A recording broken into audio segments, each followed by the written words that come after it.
इसको देखें आप। भारतीय संविधान का जो दर्शन है उसे समझने के लिए हमें भारतीय संविधान में प्रस्तावना का अध्ययन करना होगा। मौलिक अधिकारों से भी भारतीय संविधान का जो दर्शन है वो उद्घाटित होता है। और जो राज्य के नीति निर्देशक तत्व हैं, इन तीन चीजों से हम अपने संविधान निर्माताओं की जो सोच थी, जो विचारधारा थी, जो दर्शन थी, उसका हमें पता लगता है। आप देखें भारतीय संविधान की जो प्रस्तावना है, इसमें जो शब्दावलियां हैं वो ऐसे ही नहीं है। बाकायदे हमारे क्रांतिकारियों, हमारे स्वतंत्रता संग्राम सेनानियों, उन्होंने जो सपना बुना था कि जब देश आजाद होगा तो संपूर्ण शक्ति जो है भारत के लोगों के पास होगी।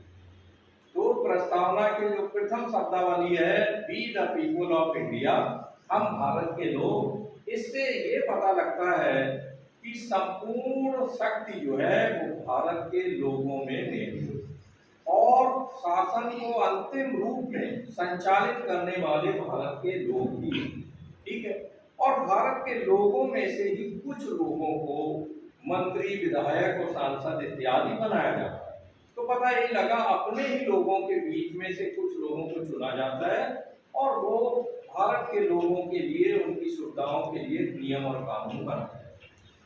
दूसरी टर्मिनोलॉजी है संपूर्ण प्रभुत्व संपन्न। संपूर्ण प्रभुत्व संपन्न से अभिप्राय यह है कि देश में आंतरिक संप्रभुता है और बाहरी संप्रभुता है। आंतरिक संप्रभुता से अभिप्राय यह है कि आंतरिक रूप में हम पूर्णतया स्वतंत्र हैं, हम किसी भी विदेशी शासक के अंडर में नहीं हैं।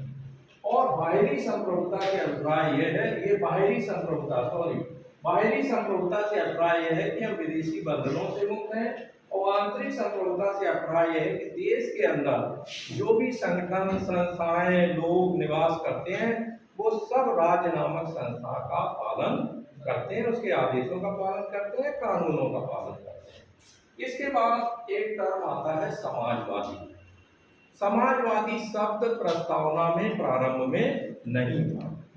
42वें संविधान संशोधन के द्वारा 1976 में तीन सार्थक शब्दों को जोड़ा गया, धर्मनिरपेक्ष, समाजवादी और अखंडता। और निरर्थक है और तीन शब्द सार्थक है, धर्मनिरपेक्ष, समाजवादी और अखंडता, ठीक है। तो आप देखें समाजवादी से अभिप्राय क्या है। जैसा कि हम लोग देखते हैं, समाजवाद इतना बिग टर्म है, इतना बड़ा शब्द है कि जोड़ जैसे विचारक कहते हैं कि समाजवाद की इतनी परिभाषाएं हैं, इतने विचार हैं कि इसको लोगों ने अलग अलग ढंग से व्याख्या की है। और वो कहता है समाजवाद एक तोप की तरह है और उस तोप की तरह है जिसने अलग अलग ढंग से उसको पहना है, जिससे उसका आकार ही बिगड़ गया है ना। तो ऐसी कंडीशन में आप देखें जो समाजवाद, जो हमने समाजवादी टर्म को यूज किया है, इससे अभिप्राय यह है, हमेशा जब कभी आपसे कोई इंटरव्यू वगैरह में भी टर्म पूछा जाए तो हमेशा याद रखना कि उस शब्द को आपको पहले समझना है, फिर उसका विच्छेद करना है। क्या करना है? समझकर उसका विच्छेद करना है। पता लगा दो शब्द हैं इसमें, एक समाज है और दूसरा वादी है। वादी शब्द वाद यानी सिद्धांत। तो पता ये लगा समाजवाद वो सिद्धांत है जो समाज की समानता पर विश्वास करता है। इस पर कि समाज में ज्यादा असमानता ना हो, गरीब और अमीर के बीच ज्यादा खाई ना हो, और राज्य नामक संस्था बीच में आकर ऐसा पुल बनाने का काम करे कि समाज में समानता विद्यमान है। ऐसा ना हो कि कुछ पूंजीपति पूरे देश को चलाए, है ना, और जो आय के जो साधन है उनका समान रूप से वितरण हो, है ना। इसीलिए आप देखें कि जो राज्य नामक संस्था है, जो व्यक्ति जितना अमीर होता है उससे उतना ज्यादा टैक्स वसूलती है, और वसूलने के बाद खर्च कहाँ करती है? लोक कल्याणकारी कार्यों में भी उनका खर्च किया जाता है ना। इस तरह से पुल बनाने का प्रयास किया जाता है। प्रारंभ में आप देखें कि बाकायदे जो पब्लिक सेक्टर था, जो सार्वजनिक क्षेत्र था, सार्वजनिक क्षेत्र को हमने सबसे ज़्यादा बढ़ावा दिया, है ना। ज़्यादातर कल कारखाने वगैरह या जो भी इंडस्ट्रीज थी, रेलवे, परिवहन, जो कुछ था वो ज़्यादातर सरकार के नियंत्रण में था। धीरे धीरे हमने सार्वजनिक क्षेत्र से वो विदाई समारोह मनाना शुरू कर दिया और एट प्रेजेंट टाइम हम व्यक्तिगत क्षेत्र को ज़्यादा बढ़ावा दे रहे हैं। तो इसी से जो अपोजिट वर्ड निकलता है वो पूंजीवादी व्यवस्था है। क्या है? पूंजीवादी। पूंजीवादी व्यवस्था है। तो अगर मैं ये कहूँ कि ये समाजवादी टर्म पूंजीवाद की ओर जा रहा है, क्योंकि हम व्यक्तिगत क्षेत्र में ज़्यादा पैसा दे रहे हैं, उन्हें ज़्यादा सुविधाएं दे रहे हैं, हम पूंजीपतियों के कर्जे माफ कर रहे हैं। एक बार किसान ने अगर एक ट्रैक्टर के लिए कर्जा लिया है तो उसका कुर्की वारंट निकल जाता है। वहीं आप देखें अडानी और अंबानी जैसे लोगों का करोड़ों करोड़ों रुपए जो है तुरंत माफ कर दिया जाता है ना। तो यहाँ पता ये लगा कि पब्लिक सेक्टर भी खत्म किया जा रहा है, रेलवे से लेकर हवाई अड्डे सब प्राइवेट सेक्टर में बेचे जा रहे हैं। तो यहाँ कहीं ना कहीं लग रहा है कि ये संविधान में शोभा बढ़ाने वाला टर्म रह गया है, जिसे समाजवाद कहते हैं। मूलतः जो है देश पूंजीवाद की ओर तेजी से अग्रसर है, तेजी से पूंजीवाद की ओर जा रहा है ना भाई। अब आप देखिए नेक्स्ट टर्म जो हम लोगों को देखना है वो धर्मनिरपेक्ष है। ये शब्द भी जो है हमारी प्रस्तावना में बाद में जोड़ा गया है, लेकिन इससे ये कदापि अभिप्राय नहीं है कि हमारे संविधान में धर्मनिरपेक्षता की मूल भावना पहले से विद्यमान नहीं थी। विद्यमान थी, क्योंकि हमने मौलिक अधिकारों के अंतर्गत बाकायदे अल्पसंख्यकों को, बहुसंख्यकों को, सबको जो है कहा है। भैया शुरुआत में ही आप प्रस्तावना में पढ़ेंगे तो उसमें दिया हुआ है कि सभी की जो धार्मिक स्वतंत्रता है उसका सम्मान किया जाए, है ना। किसी के साथ कोई भेदभाव नहीं किया जाएगा। तो इस तरह आप देखें धर्मनिरपेक्ष से अभिप्राय क्या है? धर्मनिरपेक्ष के से क्या ये अभिप्राय है धर्म रहित? नो, धर्मनिरपेक्ष से केवल इतना अभिप्राय है कि राज्य का अपना कोई धर्म नहीं होगा और जितने भी धर्म को मानने वाले देश के अंदर रह रहे हैं, राज्य की दृष्टि में वो सारे धर्म के लोग समान हैं। राज्य का अपना कोई धर्म नहीं है ना, यानी सभी धर्म राज्य के धर्म हैं, कोई एक धर्म विशेष नहीं है ना। तो इस भावना को ये रखा गया क्योंकि हमने देखा, हमारे संविधान निर्माताओं ने देखा कि धर्म के आधार पर देश के दो टुकड़े हुए, है ना।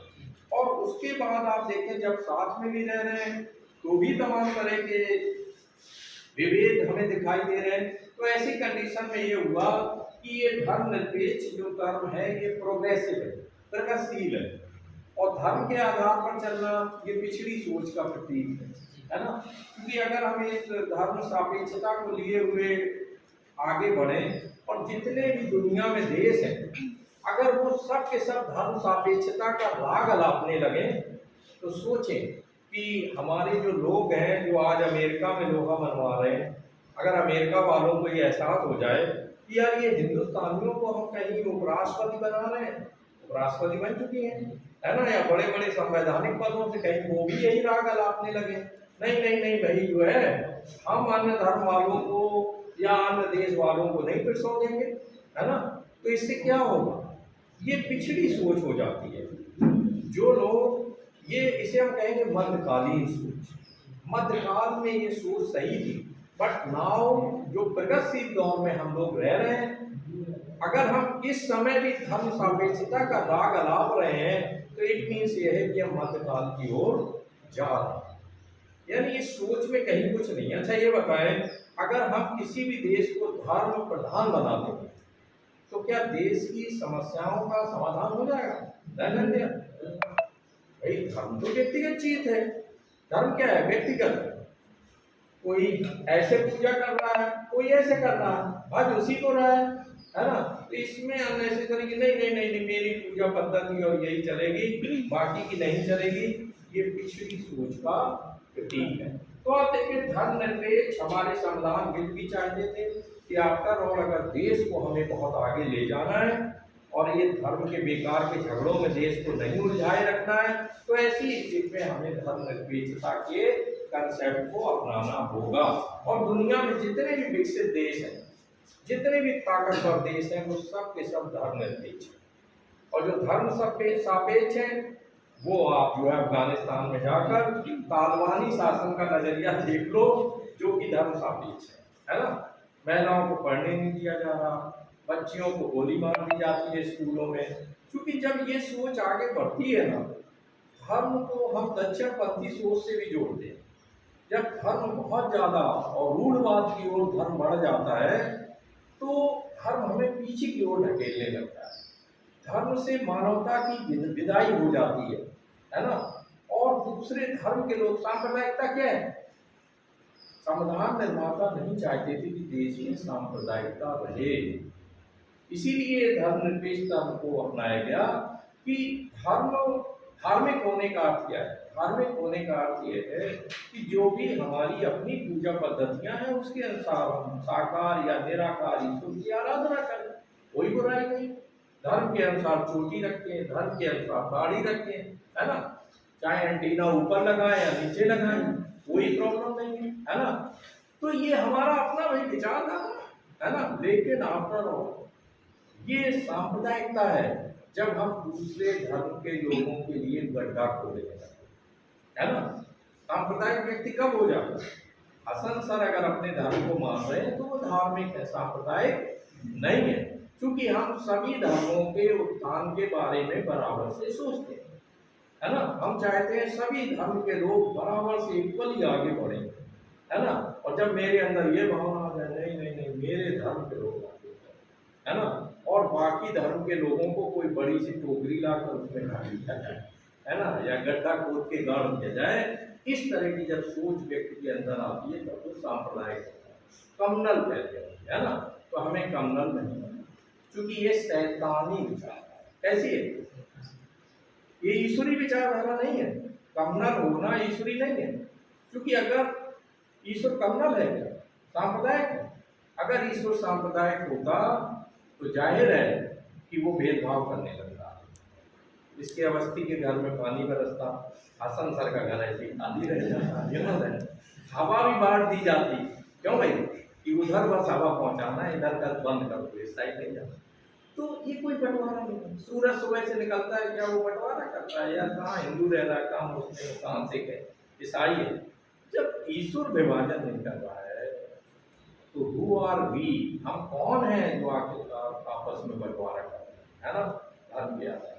तो ये चेतना हमारे अंदर होना चाहिए और नेचर से हमें सबक लेना चाहिए। जो प्रकृति है वो हमारी सबसे बड़ी संदेश वाहक है, सबसे बड़ा मैसेंजर है, और वो हमें मैसेज देती है। तो चलिए, हमें अपनी विचारधारा में धर्मनिरपेक्ष रहना है।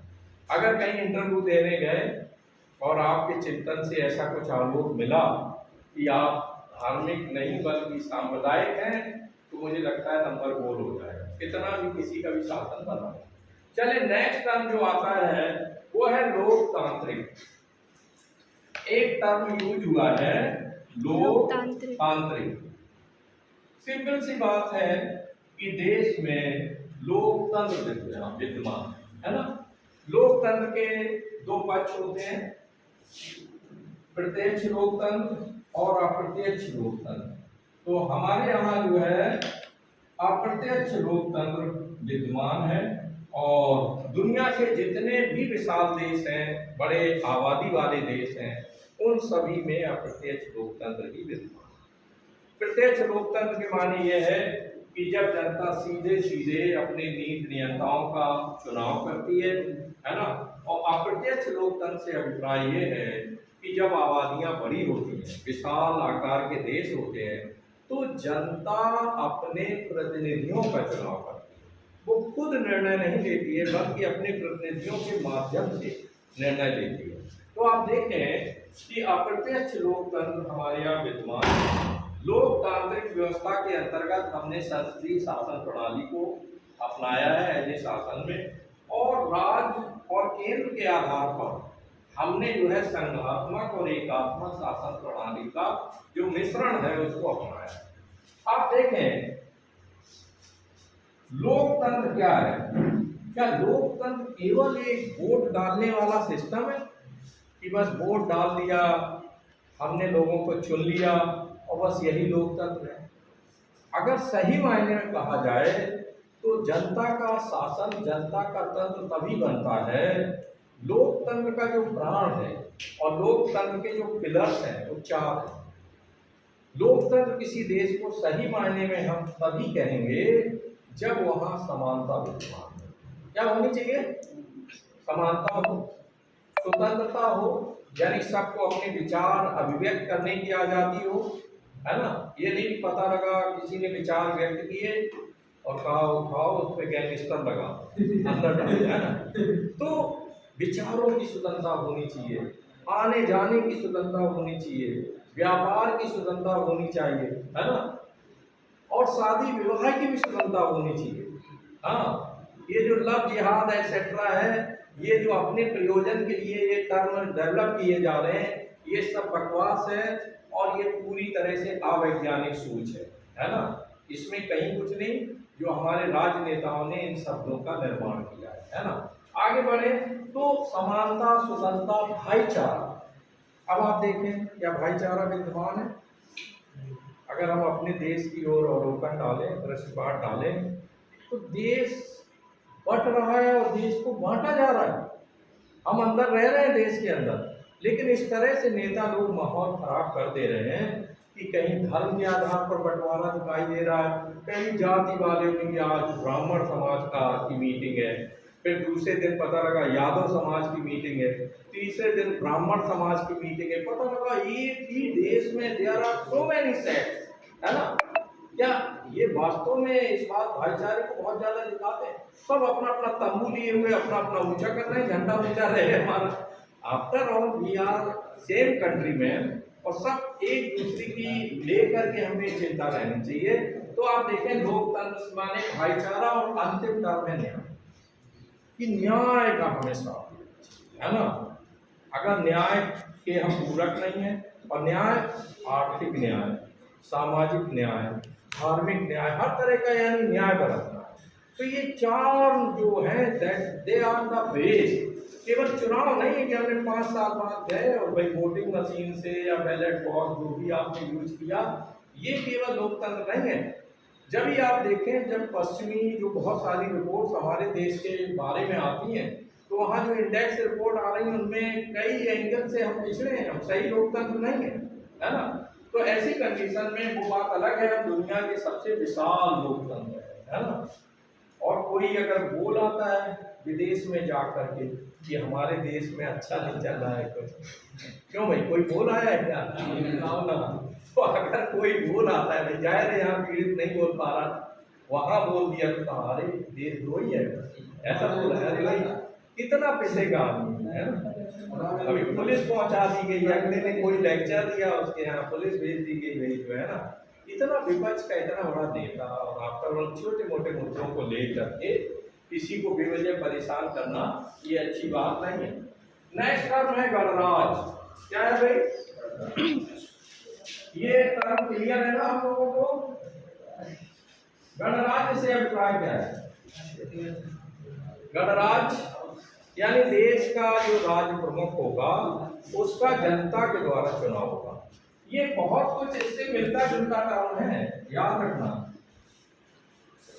गणराज्य माने सच्चे मायनों में हम लोकतांत्रिक हैं, है ना।